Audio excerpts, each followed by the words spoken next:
Whether you have a college degree or are a self-educated designer, you have a set of various skills that help you with your job. You've honed those skills, expanded on your theoretical knowledge and practical experience to make your designs more visually appealing and more effective.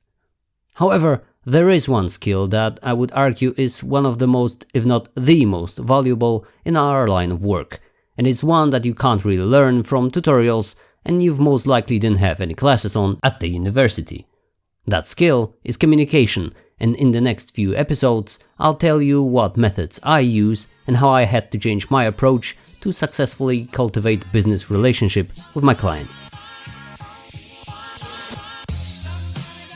Hi, I am Pavel and welcome to the North of Rapture podcast.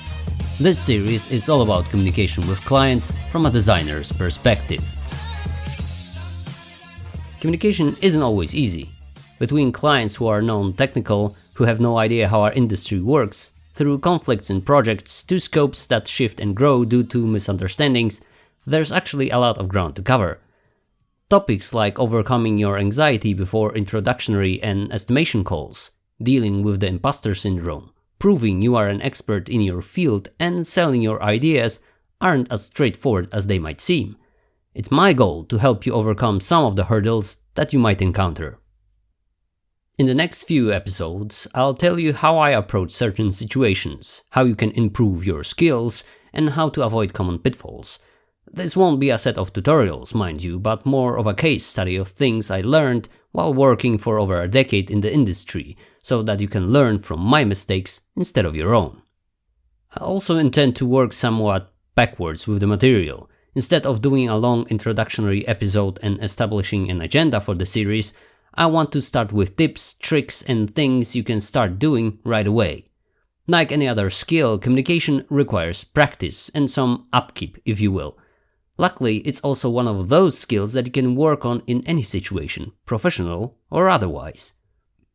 I'll give you some pointers on how to establish trust with your clients, how to open them up so that they are comfortable talking about their challenges and needs, how to curb your ego so that it doesn't interfere with your work, and how to switch yourself to what I call a provider mode to make you and your clients more productive.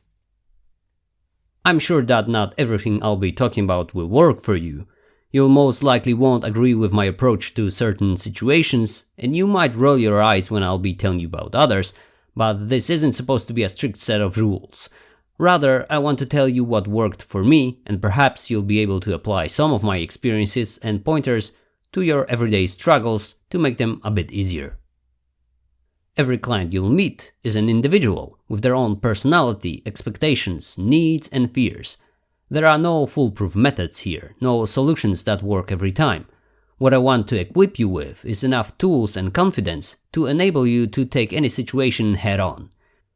The most important thing to realize then is that whether you're dealing with a marketing manager of a big corporation, a CEO of a small startup, or a software house developer, you are dealing with another person, and it will be easier for everyone if you'll treat this person not as an enemy, but as your business partner who shares the same goals. In this series of bite-sized podcasts, I'll tell you how to talk with clients. It's not as easy as you might think, but not as difficult as you might fear. It's not an art and it's not science, but something in between. So I invite you to join me for the first proper episode of the North of Rapture podcast, Communication Tips and Tricks. If you have any comments, questions, or you would just like to say hi, you can reach me at podcast@northofrapture.com. You can also follow me on Twitter and Instagram @northofrapture, all one word. Thanks for listening, until next time.